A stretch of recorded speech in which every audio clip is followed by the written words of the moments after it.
les accusations à l'encontre de Pierre Palmade ne finissent plus de provoquer des débats. Ce mardi 21 février sur Touche pas à mon poste, Karl Zéro était invité à s'exprimer sur les enquêtes ouvertes sur l'humoriste qui a provoqué un grave accident de voiture en Seine-et-Marne le 10 février dernier. L'ancien animateur a notamment fait des révélations sur l'affaire de pédopornographie dans laquelle serait impliqué le comédien de 54 ans.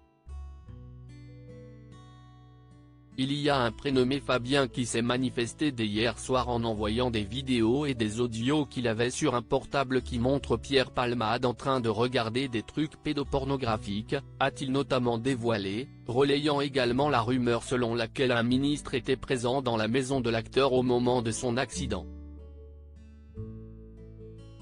Cette intervention, diffusée à une heure de grande écoute, a été vivement critiquée par Jean-Michel Apathy sur Twitter. Ah tiens, il y aurait un ministre dans le dossier Palmade, selon Karl Conditionnel Zéro. Il y aurait aussi un jockey, un cuisinier, un couturier, un bijoutier, un lavandier et un raton laveur. Misère de la télévision. Étonnant, non ?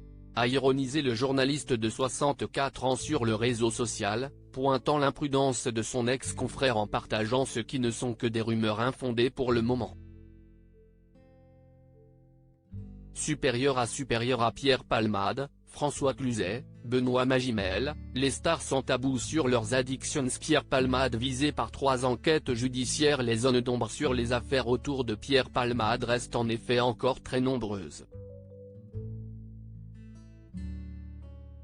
Alors que l'ami de Muriel Robin a été mis en examen, placé dans un service d'addictologie et mis sous surveillance avec un bracelet électronique le 17 février dernier, les témoignages de 2 hommes affirmant avoir la preuve que le comédien détient des contenus pédopornographiques, ont émergé ces derniers jours.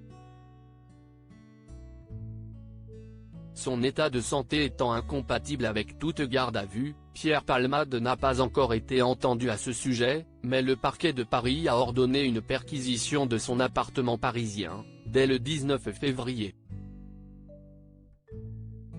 Une décision à la rapidité exceptionnelle selon un avocat pénaliste venu s'exprimer sur BFM TV dès ce lundi.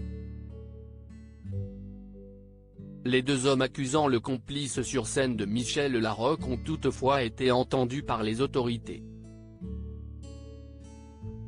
L'un d'entre eux aurait transmis les vidéos et audios en question à la brigade en mineurs, en vue d'une vérification, annonçait BFM TV ce mardi.